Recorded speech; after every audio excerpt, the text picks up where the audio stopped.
Chris Treter, so good to be with you today, my friend. Hey, Seth, it's good to see you. Thanks for joining me. This has been a long time coming. Yeah, I'm excited to chat. Yeah, we have so much to talk about. We've been friends for a really long time. And before that, I was an admirer of your work. And I've learned so much from you, traveled all over the world with you. And I thought, as I was imagining all the things we could talk about, I thought a journey through time would be pretty cool. Starting in the year of 99 at the WTO protests in Seattle. So, Yeah, we're here in Northern Michigan right now, 2024, and you're running Higher Ground Trading Company. You're the founder of On the Ground. We just had Stella Young talk about On the Ground on the podcast. And this is an opportunity for us to have a larger perspective about how these organizations came to be, who you are, and why you do what you do. So bring us back to 99. Why were you there? What was going on? Why were people protesting? yeah. Well, thanks. Thanks for that, Seth. And, it's fascinating because I had been an admirer of yours long before I got to meet you. And man, we've had some good times and great work that we've done together and challenges and the whole spectrum. That So is much. a lasting friendship. So thank you for that. I appreciate you so much. It's Right back amazing. at you, man. It's Yeah. amazing. Yeah. Yeah. So Seattle, 1999, the World Trade Organization annual conference was being held. And at the time, I had just graduated from college. I was living in Cincinnati and I was in the Battle of the Bands. I was a self-taught lead guitarist in a jam band that got second place at the Battle of the Bands, the Mad Frog in Clifton. Second We're place, talking not because of my awesomeness, but the number of people and friends that like to hang out. second And it place was is great. great. Savory Yeah. Mall, right? I think I Oh, have a yeah. Savory Mall tape. If anybody, Yeah. our listeners are interested in Savory Mall tapes, contact me. Moseying through Querétaro. That could be a future question. Influence on chord structure. At any rate, um, so it's the finals, the Battle of the Bands. And I just got done performing and went to the bar to get a beer. And I look up and I saw these people that looked a lot like me in the streets of Seattle, putting their lives in danger. It appeared with tear gas and fighting and stuff that was so foreign to me in my existence. I had been prepped for that moment. It was sort of a trigger in my life by the Zapatista uprising that took place in 1994, which were the first shot in against neoliberal economic policies that many throughout the world view, and literally the first shots, first struggle and fight to take on what that day, January 1st, 1994, had begun as NAFTA, the North American Free Trade Agreement, that was leading to the destruction and had led to the destruction, the culture and the creativity and community of many of the native people from southern Mexico and throughout Mexico. That fast forward today, you wonder why certain things are happening in crises relative to migration. It comes back to economics and who are the winners and the losers. It's pretty basic to be able to see all of this is predictable when you don't care for your neighbors, but you care only for your own belly. So I'd learned about the Zapatista struggle in 94 in the news, and it intrigued me because the Mayan people had risen up against their colonial oppressors of today, which is the United States government of Mexico and Canada, imposing rules upon them. And that really intrigued me. And then in 1997, there was a massacre in the same region. And it was a Catholic organization. It was pacifist. It was a Mayan indigenous rights organization that was in struggle with the Zapatista struggle, but refused to take up arms. And as a result, there was internal refugee camps and the paramilitary supported by the government killed 45 mostly women and children as they were praying and fasting for peace for 3 days. And I read that in my paper. I remember where I was sitting at school when I read that. And that really intrigued me of what is taking place in this world, because I was living in a bubble that is the belly of the beast, that is America, that has that privilege. I had blessed to be born in America with an amazing family and supported, nurtured. So when I went into the real world, in after college and in college, and I was seeing these things, it was really hitting me because it confused me. Yeah. So there I am at that bar, and now I see people like myself struggling like the Zapatistas were in my very country about the economic rules of society. Now, at the time, I had been working at a mental health center. One of my majors had been psychology, and I was working in a center that supports people with severe mental illnesses that need support during the day. And I would hang with the individuals. But what I had quickly learned is the system was broken. It wasn't helping anybody. It was the organization was state funded, and they were paid by the amount of time I would spend with our clients rather than support and the type of support and metric for care that were needed. I naively called around, tried to figure out what was going on, and I quickly realized there was a system issue. At that point in time, I left that job and began this journey, because what I learned at the very same time in the global economic system is there's a system issue. There isn't one evil human that creates terror in this world and we're all subjugated to it. There's systems that support the ability to people to not use their morals in decision making and instead go after the almighty dollar, which at the end of the day drives our world, no matter what anyone says. And so the system that supports the creation of the dollar into the household of the many requires a systemic change that puts value on the environment, the community, climate, and the culture of people everywhere as equal value, no matter where people reside. That's where I start with. I might need a little direction from that beginning moment. That's it, man. That's it. So those seeds had been planted in you, learning about the Zapatistas, the EZLN movement, learning about the massacre at Actial in 1997. And then 1999, you see these protests happening where Americans are standing up, and people who come from privilege and who come from the society that we grew up in are saying, hey, I'm going to stand up here on our own soil because I can see that this movement of free trade is killing farmers all over the world. It's taking away the ability for people to support themselves and their families by, like you said, rewarding the societies that have already developed, feeding the bellies that are already huge at the expense of our neighbors and of people who are not asking to become a global superpower, but are just looking to make a living in the way that they have for countless generations.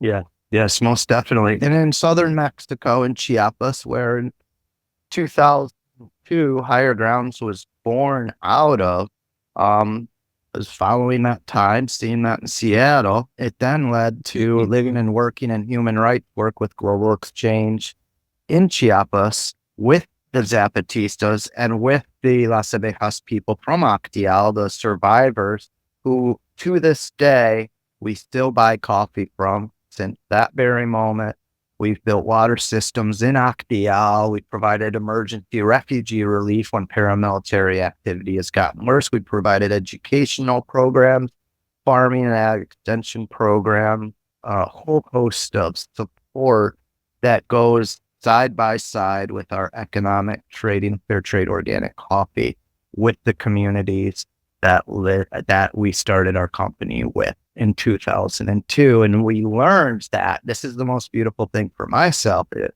actually makes me feel really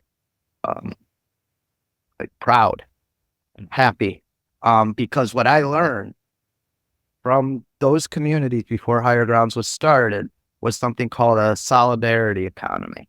Solidarity economy is based upon not only trade, but taking into account the reality of the trading partner and supporting their well-being to better be able to trade and the longevity of that trade to make possible for everybody being better off. And that came from those very communities. And those are things that I hold myself to, and I hold higher grounds to in our trading, to continue to push the bounds of what is possible for a company, knowing that no matter how good higher grounds can do, it's never going to be good enough. And it's important for us always to be aware that nothing is ever going to be good enough, because until there isn't a vast poverty and oppression taking place around the world to the benefit of the consumers in America and in other countries with wealth, until that system is fully able to support the value of all involved and the environment, we must work harder and faster. And it's becoming more and more evident, not to just you and I, Seth, but to the everyday consumer. At the end of the day, citizenry is consumerism. Consumerism is going to drive the change in the world here forward because of the lack of resources and the scarcity due to those very consumers, all of us, and our impact on the environment and the people, which is leading to a crisis that I'm worried about for our children. Absolutely. So let's talk about that synthesis of all of this awareness that you cultivated as a young person, leading to the formation of Higher Grounds Trading Company in Chiapas, Mexico in 2002 with Jody. So you're seeing the landscape more clearly, as you just explained. And I mean, all of us have a choice to make. Some people see it and it's overwhelming, and they choose acceptance. I accept that the world is this way. I'm going to participate in it anyway. And then there's a way to sort of accept that we were born into a system and not take full responsibility for the way it was designed, because we didn't design it. It was designed long before we were born. But we have agency to participate in it with as much integrity as possible. So this idea of starting a business as an agent of social change, as a way to approach, trade as a method of transformation of our relationship with people who've historically been taken advantage of by our society. Tell me about that. How did you guys do it? Well, I remember we were both writing our theses and just done with graduate school at the School for International Training, and this was our internship.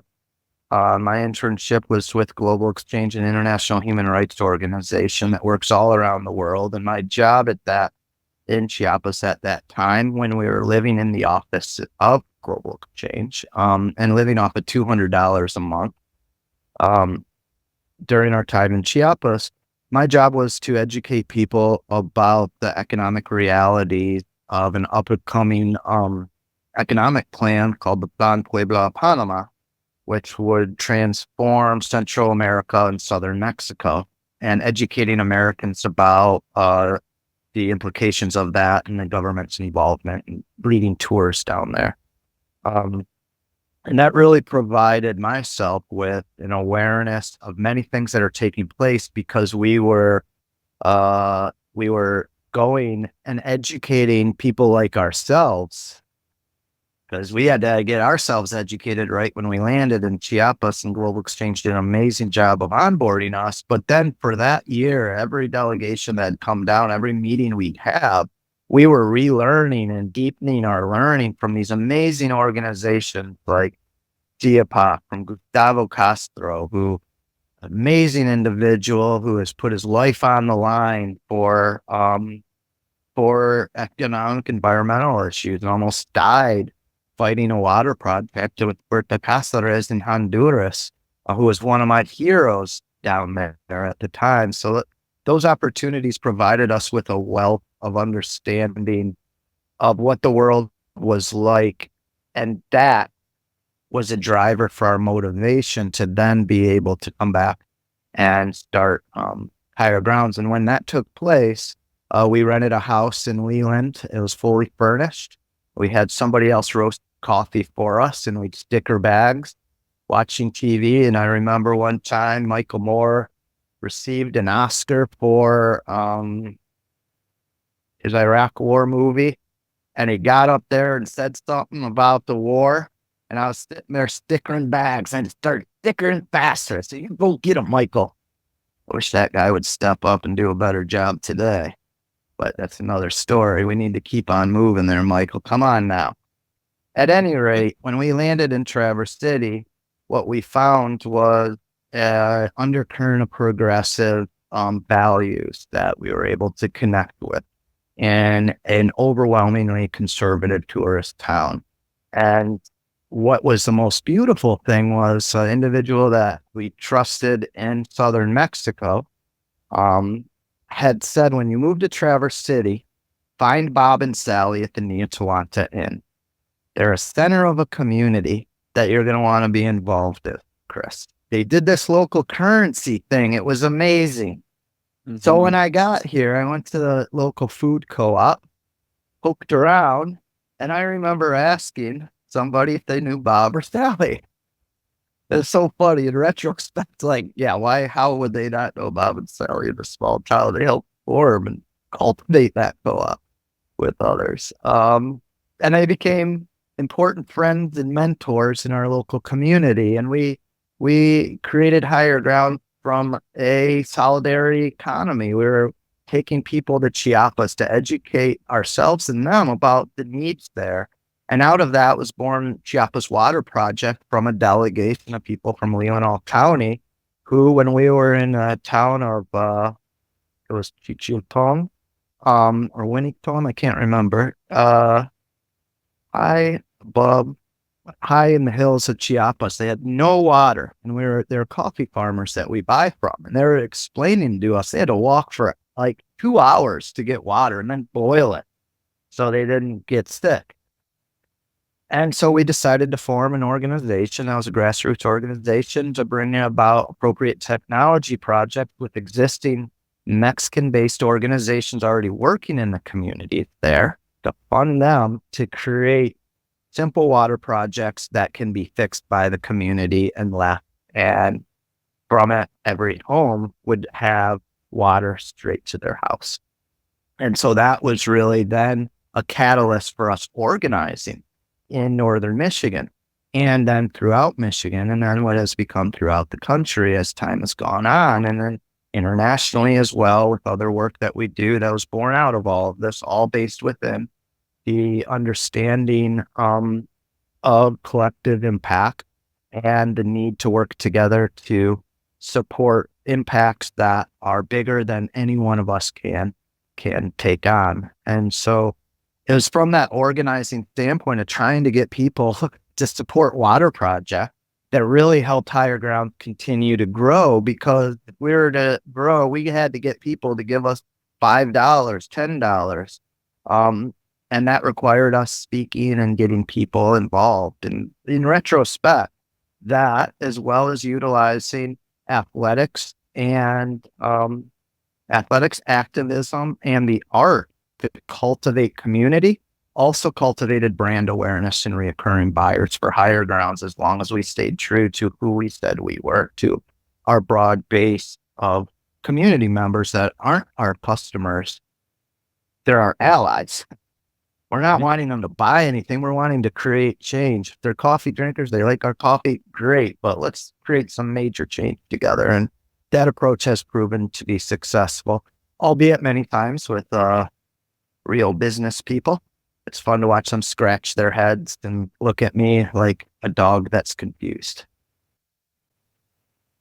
Yeah, geez, Chris. And this is taking you all over the world. I mean, you were honored by President Obama as, what was the award that Higher Grounds got in DC that Obama presented? Oh, no. People of do-gooders, right? Didn't he call you a do-gooder? I can't remember it.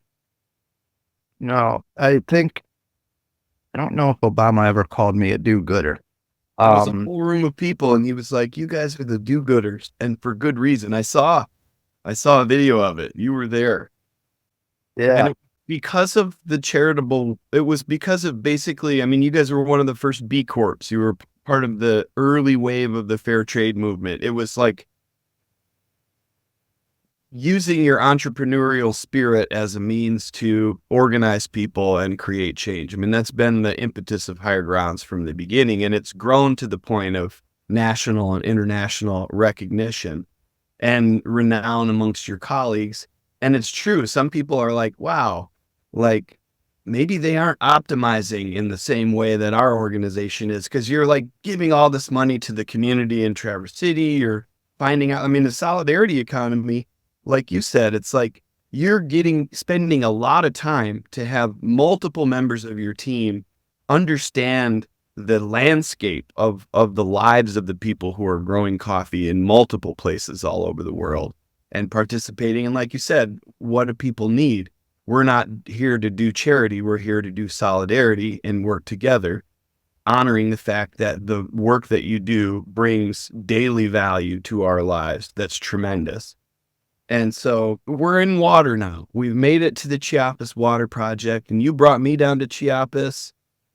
You know, it's been 17 years now, and I got to see this whole world down there that you're connected to and that I'm connected to through you. And I was part of a delegation that learned about the history of the EZLN movement, learned about the history of neoliberal economic policy, visited all of these villages and communities, learned about the way that the Zapatistas did collective leadership and had a rotating panel of leaders. And it was something that informed the way Earthwork Music did leadership after that. And more members of our collective came down in years to come to learn and to grow and to think of how this applies to us and the way that we're working together as change agents. But the water piece, I mean, I remember I was in one community when they were working on their water project. I went to another one when we unloaded a truck and we're piecing like this new addition to it together.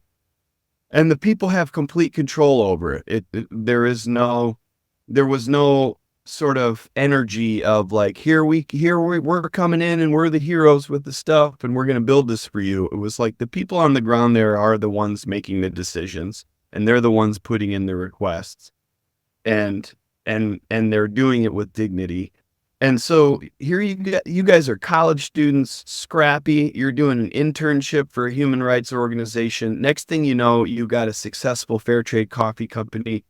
You're working with partners all over the world, and you're trying to maintain this brand new nonprofit, the Chiapas Water Project. And it was formed to support people in Chiapas in having sustainable water projects that serve their communities that they run and operate.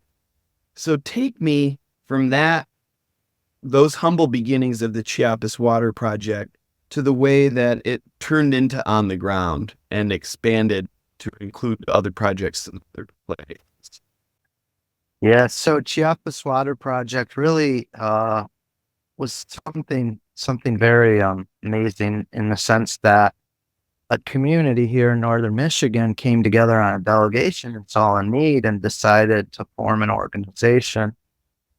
And we did an amazing job for a few years of filling a pipeline of water projects, and to the point where there was a period of time when the Zapatistas had to stop and recollect their own. The Zapatistas needed a moment of reflection for a period of a year where they stopped all projects. And at that time, our capacity had already been, we could raise more money than the ability of the team in Chiapas to create projects.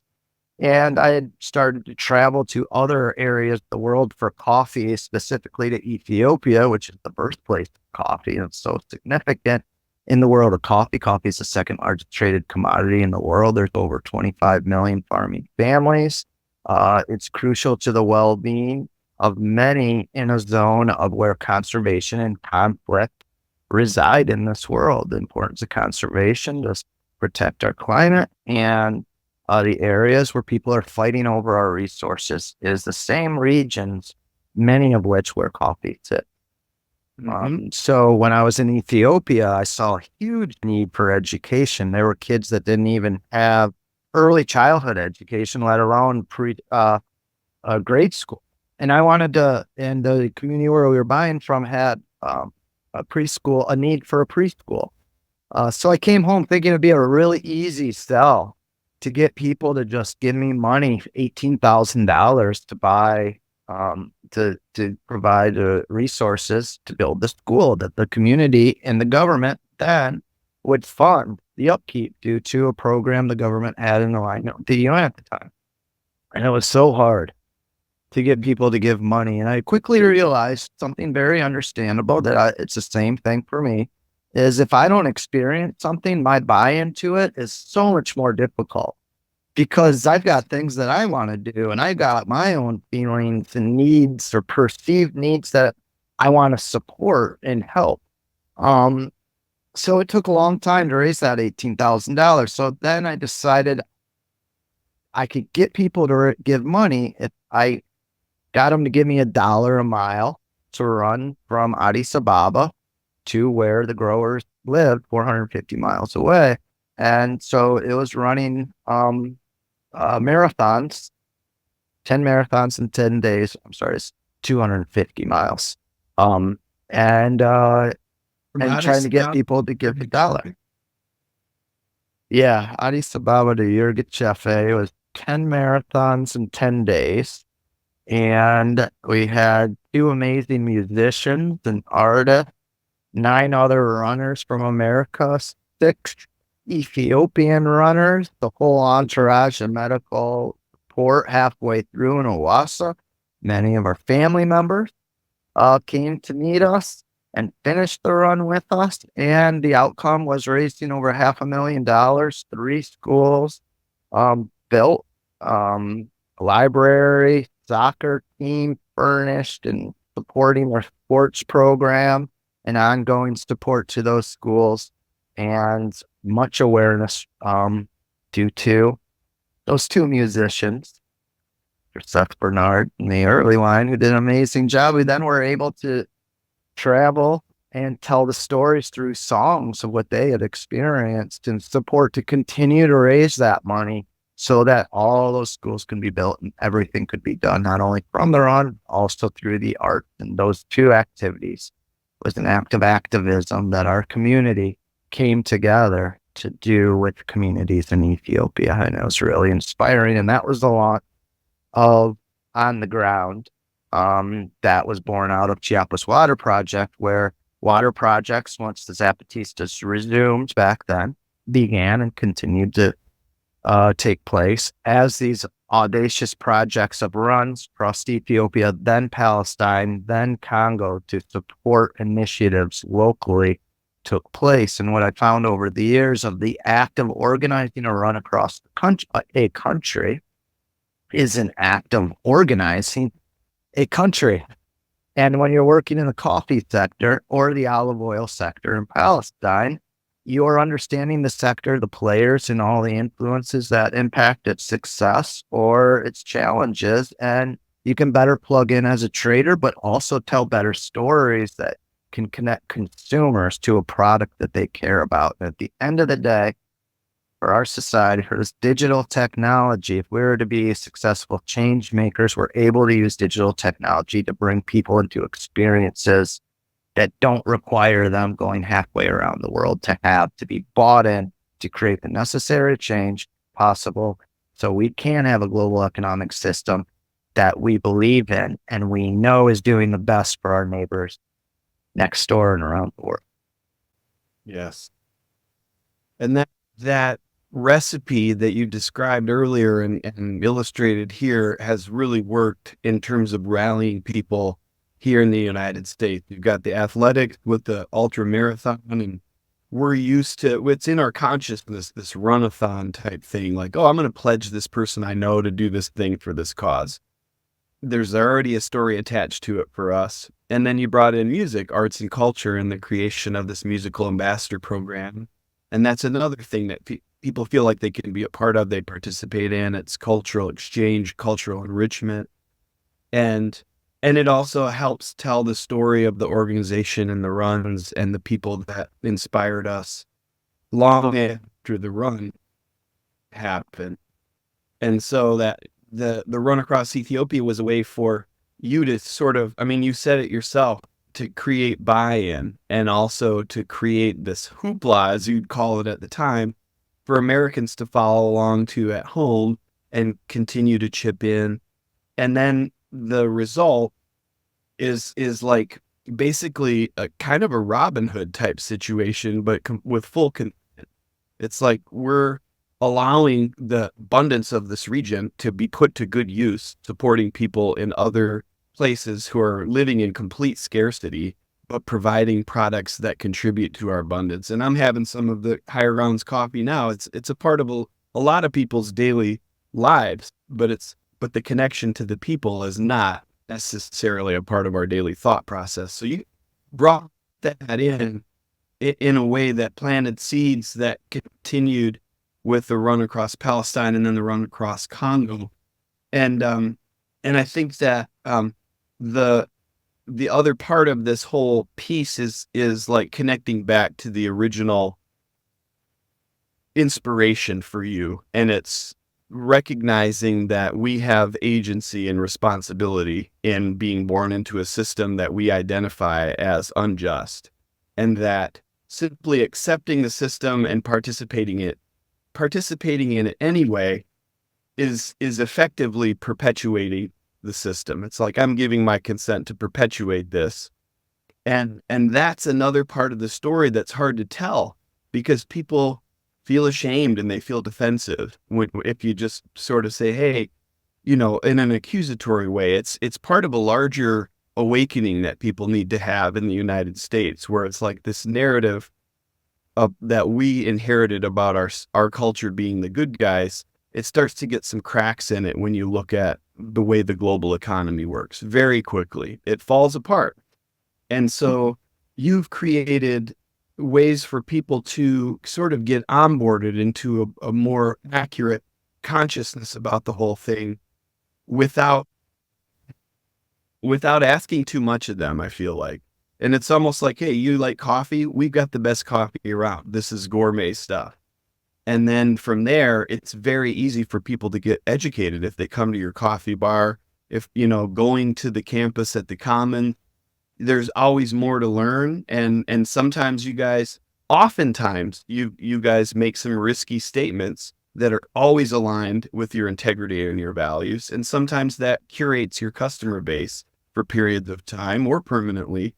But those of us who see that and feel represented by it, it strengthens our allegiance to your company. People who work for Higher Grounds are proud to work for Higher Grounds for that reason. And for me, if I'm going to make a decision of where to buy a cup of coffee, it's the quality of the product, of course, but it's the integrity of the company.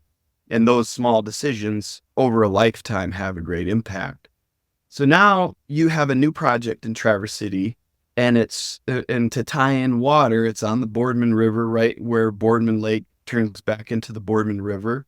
And it's part of a larger initiative for our community that you've been the catalyst of from the beginning. And it's been a long journey, and a lot of people have been a part of it. And now it has come to life. And going back to like what Bob Russell taught us and what Sally Van Vleck taught us about governance and about, the power of running things in a cooperative way and allowing the community to have a place at the table and the skin in the game. Common Grounds is an amazing reality now, with the Noble Market in it and with a board of directors that includes a place for the Boardman River on the board of directors. And I know our friend Amber Hassan has currently been asked to represent the interests of the river on the board. But I want to just give you the mic here, Chris, to talk about what Common Grounds and the Noble Market are all about as we sort of reorient to your work back here in Michigan. Yeah, thank you. Well, it's Common Grounds is something that's really awe-inspiring for me, and is just so I don't know if the right word is humbling, but I'll use humbling in the sense that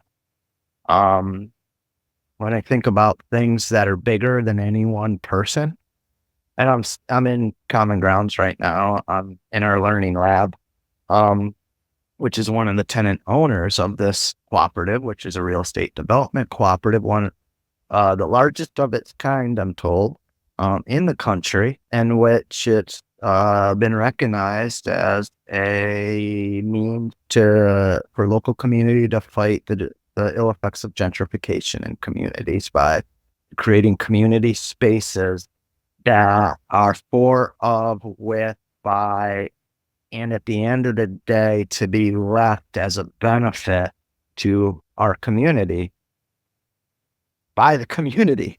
I mean, it's not this outside thing. This isn't anything else. And for me, this has been like the run across Traverse City over the last decade almost, but it has been a silent run across Traverse City because I learned through a number of cautionary tales when doing these things, some of the things that are difficult to do.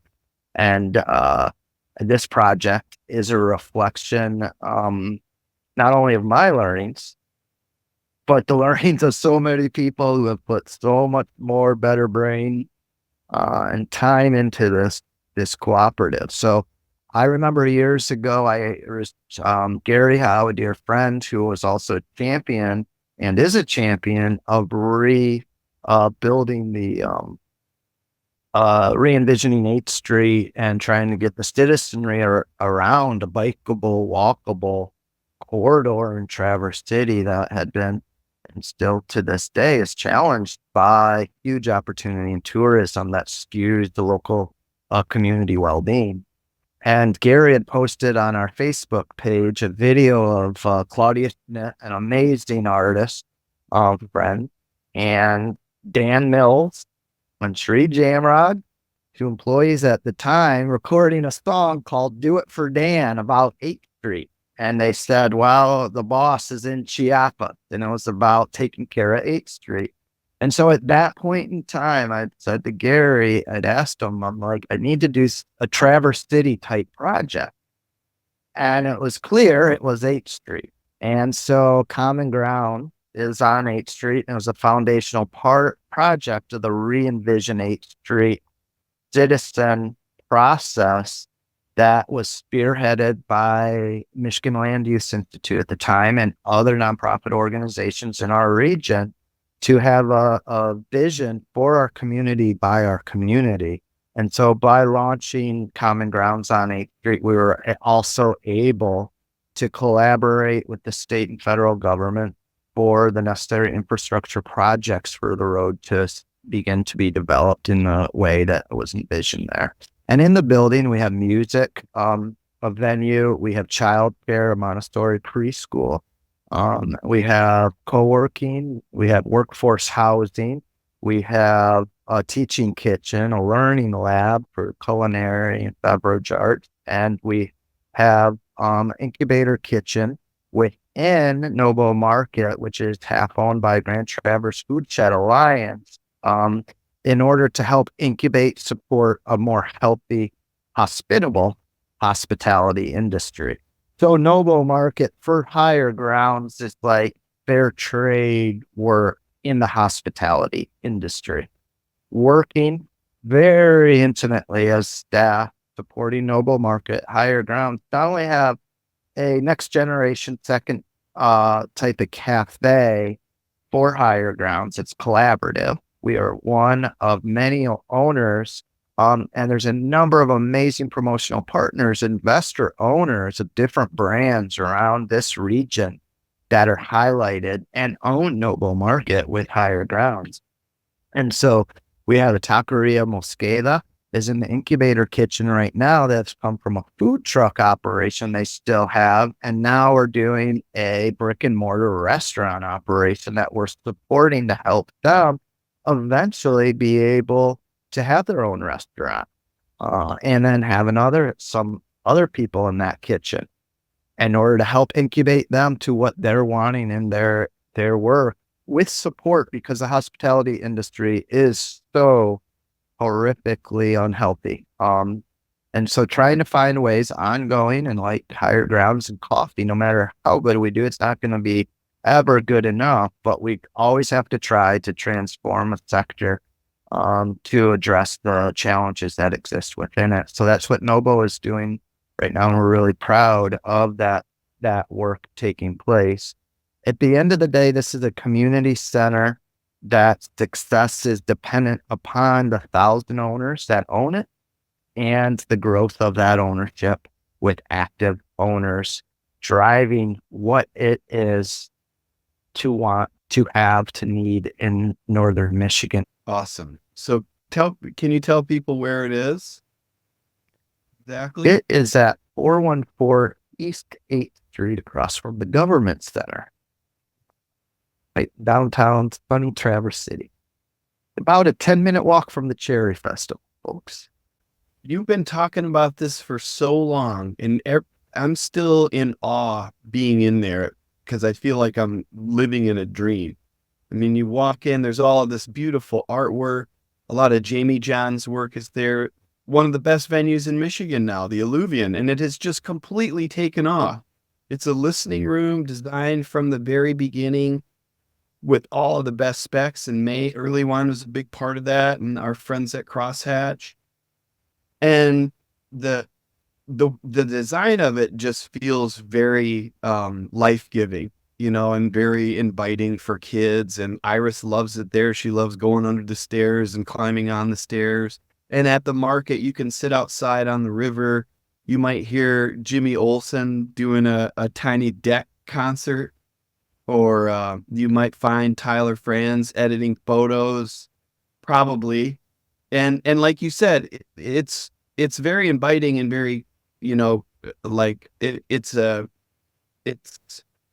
conducive for community, but the bones of it are actually owned by the community, and it's giving an opportunity for people who might not otherwise have an opportunity to incubate their business and to have an opportunity to grow through the support of what you're doing at the NOBO market, which is in alignment with what Higher Grounds has been doing this whole time.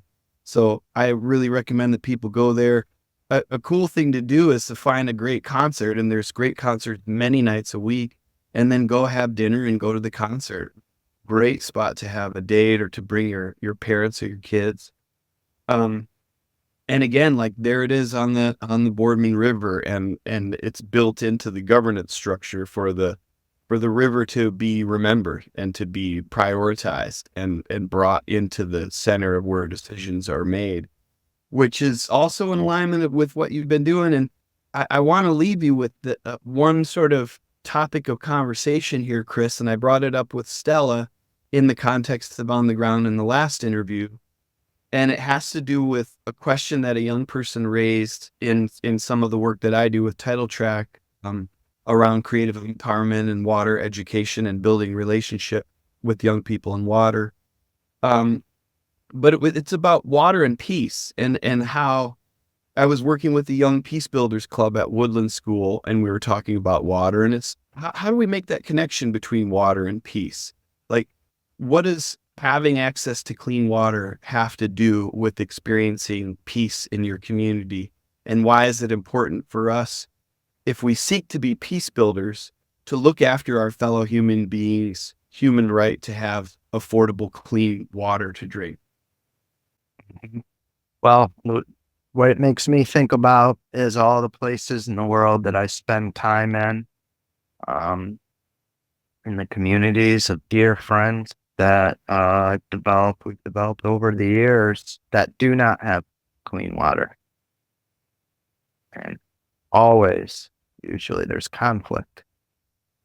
And so here we are on the shores of the Great Lakes, 20% of all the clean water left on Earth. And we need to be stewards of what that looks like. We need to be the peace. We aren't the protectors of the water. We're the protectors of a future peace, because the next wars most likely will become due to the scarcity of access to clean water.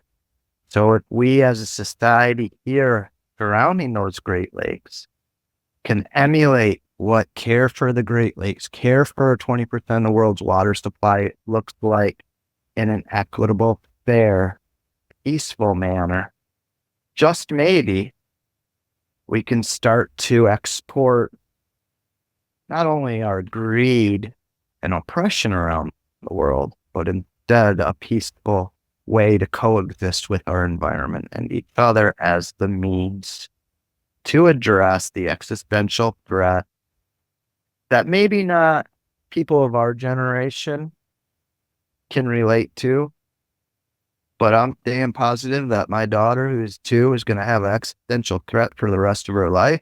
So I have zero tolerance for people of my generation or any generation and not address the reality that smacking them in the face more,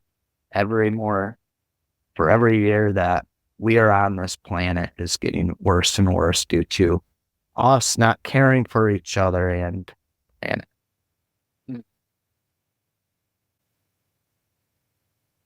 Thank you so much, Chris.